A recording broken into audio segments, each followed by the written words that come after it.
Last round of 6-minute questions. I'd like to invite Ms. Blaney. Please go ahead.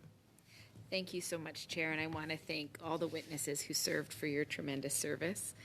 My first questions will be for Ms. Hall. I just first of all want to say thank you so much for coming today. I've really appreciated all that you've added to the discussion. You did talk earlier in your testimony about how many reports have come out telling us again and again about the significant challenges, and I think it was called RCMP's horribly broken culture at one point. And from what you've said and what we've actually heard, it sounds like not much has changed, unfortunately.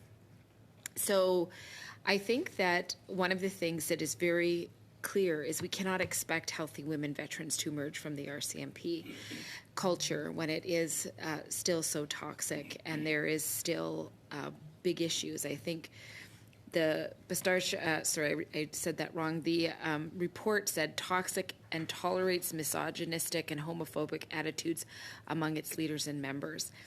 And we've seen so many failed attempts, and we know that it needs to change. So you've talked a bit about your recommendations. I think they're really important recommendations.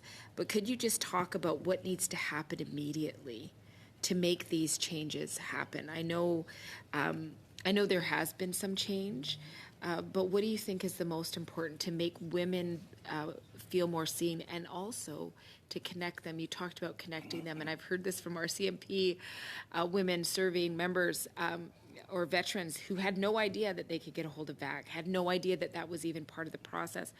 So I'm also wondering, in the big complex question that I just asked, do you have any understanding, even from your time, of what the transition out is? We know that when people transition out of the military, there's definite issues there, but there is a process. And I don't know that there's that same process for our CMP. Thank you very much, MP Blaney. And thank you for your support on the Merlo-Davison 2 on question period. Really appreciate that.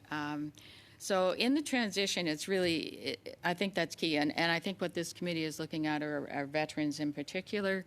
We need to have some sort of information at transition, but they need to start it at depot to make people aware that there is VAC. I mean, you heard Commissioner Bussin when she testified; she didn't even know about it. She was in for 35 years, and she retired after 2000. So it needs to be front and center right at the beginning. I'm told from my colleague that in the civil service, they're given like the transition information 5 years into their service and 5 years before they retire. It's got to be reinforced all the way through. So for right now in the RCMP, they should start at depot, and they're going to have to do it all their in-service training for a period of time until that cohort from depot goes all the way through, so that they know what VAC is and they know how they can apply. And then more importantly, we need to have some resource so they know how to fill out the form. They know how to do that.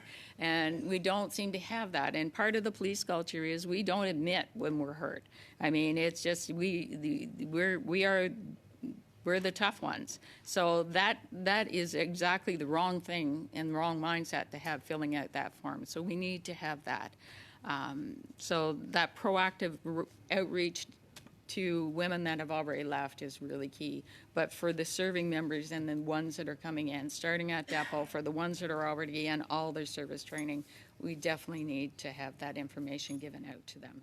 And I do think it's a leadership issue, and I didn't want to leave the impression that all male Mounties are like that. I married one of those guys. We've been married for 42 years. And most members, male or female, are excellent leaders. It's just that every now and then there's one who's not. And when the organization finds it easier to bury or think they're burying that person than to identify the person, then that's a problem. So it's not like this is a huge problem with all members in the RC. It's a small group, but that small group has festered and caused a problem in a national. And from my work internationally, it's in every police force, but that's not your responsibility because it's the government of Canada that directed the RCMP, and because the RCMP is federal. If we can fix it, we can be world leaders on this issue.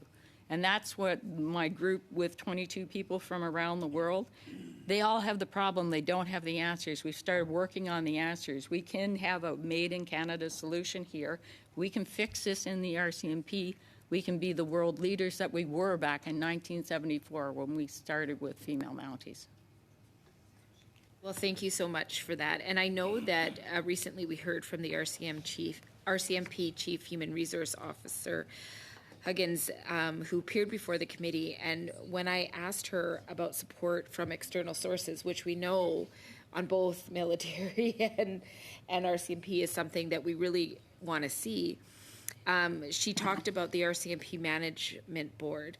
So I'm just wondering if you could tell us a little bit about the RCMP Management Board since its inception in 2019, and if you think it's effective and if it's bringing forward things that are important in its mandate about meaningful change for the RCMP. It took us several years, and we're investigators to try to find out who was on the board and what they were doing and try to do an outreach. We did get one call last year, Ron Lewis and I, from the coordinator chair, lovely woman, and she advised us they're in transition and to stay tuned. But as far as I can see, the problem, in our opinion, is the structure. An advisory board is not what you need. You need a governance board. You need something that's going to report to Parliament, that's not going to be like giving advice to either the RCMP. If it could fix itself, Sheila Fraser doesn't believe that. Linda Duxbury doesn't believe that. Mr. Brown doesn't believe that. We had our best shot after the Brown report, and I watched the culture defeated. And that was in 2007. Thank you very much.